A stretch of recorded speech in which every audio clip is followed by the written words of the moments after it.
কোপ্তা রান্না করলে অনেকেই বুঝতে পারবেন এটা কি রান্না করছে, মাংসকে হার বানিয়ে দেবে। তোমরা একবার বাড়িতে ট্রাই করে দেখবে, দেখো মাংস এটা।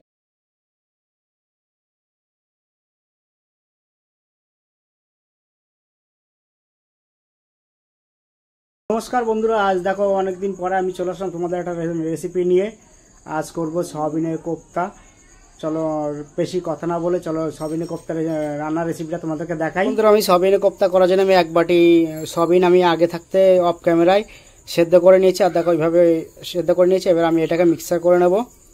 আর সঙ্গে একটা কাঁচা একটা পাকা লঙ্কা দিয়ে মিক্সার করে নিয়ে আসবো। চলো দেখো বন্ধুরা, আমি সয়াবিনের এটাকে মিক্সার করে নিয়ে এসেছি, কারণ বেশি করা যাবে না। এই দেখো এরকম পুরো ফিনিশিং করা যাবে না, এভাবে করে নিয়ে এসেছি। চলো এর মধ্যে কিছু গুঁড়ো মশলা মিশিয়ে নেবো। আর দিয়ে দেবো ধনের গুঁড়ো, আর দিয়ে দেবো কিছু জিরের গুঁড়ো, আর দিয়ে দেবো সামান্য একটু লঙ্কার গুঁড়ো। বন্ধুরা, আর দিয়ে দেবো কিছুটা হলুদ, আর দিয়ে দেবো স্বাদ মতো লবণ। এবার দিয়ে দেবো কিছুটা ধনে পাতা কুচি দিয়ে দেবো। বন্ধুরা, এবার রেখে দিচ্ছিলাম বাড়িতে পরিমাণ মতো একটু বেসন। দেখো বন্ধুরা, এবার চা চামচের 1 চামচ চিনি দিয়ে দেবো। এবার আমি ভালো করে এটাকে ভালো করে মিশিয়ে নেব, এরকম করে হাত দিয়ে ভালো করে। দেখো বন্ধুরা, আমার এটা মাখানো হয়ে গেছে। আমি এটা ছোটো ছোটো করে বল বানিয়ে নেব। দেখো বন্ধুরা, আমি এরকম করে হাতে করে বলের শেপ বানিয়ে নেবো, এরকম করে। দেখো এরকম করে। দেখো বন্ধুরা, আমি এক এক করে সব কোপ্তাগুলো গোটাগুলো বানানো হয়ে গেছে। আমি এবার কড়াই নিয়ে এসেছি, কড়াই গ্যাস ধরিয়ে দেবো। দেখো বন্ধুরা, আমি কোপ্তাটা ভাজার জন্য আমি সাদা তেল ব্যবহার করছি। তোমরা বলে সর্ষের তেল দিয়েও ভাজতে পারো। তেলটা গরম হতে হতে আমি কিছু গুঁড়ো মশলার পেস্ট বানিয়ে নিই। এই দেখো আমি নিয়ে নিয়েছি লঙ্কার গুঁড়ো, ধনের গুঁড়ো, হলুদ, পরিমাণ মতো লবণ, একটু কিছুটা নিয়েছি কাশ্মীরি লঙ্কার গুঁড়ো, আর নিয়েছি জিরের গুঁড়ো। আর এটাকে আমি কিছুটা জল দিয়ে একটু পেস্ট বানিয়ে নেব। দেখো বন্ধুরা, আমি এরকম করে পেস্ট বানিয়ে নেবো একটা।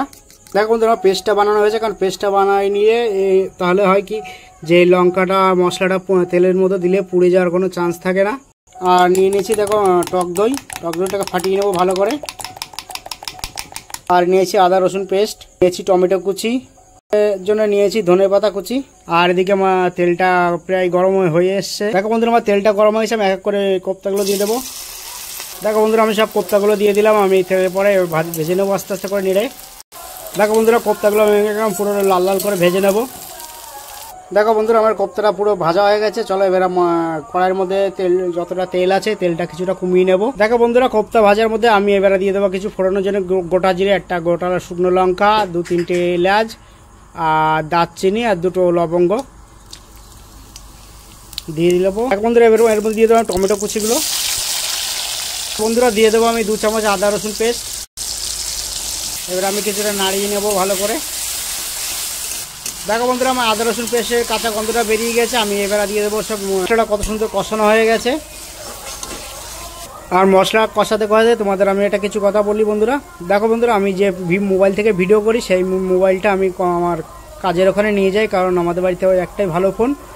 তা আমি সেখান থেকে অনেক সময় অনেকের ভিডিও দেখতে পারি না, অনেকের খুব খারাপ লাগে। কারণ আমি দেখো কাজ করতে করতে অনেকেই জানো আমি কী কাজ করি। আমি গার্মেন্টস লাইনে কাজ করি।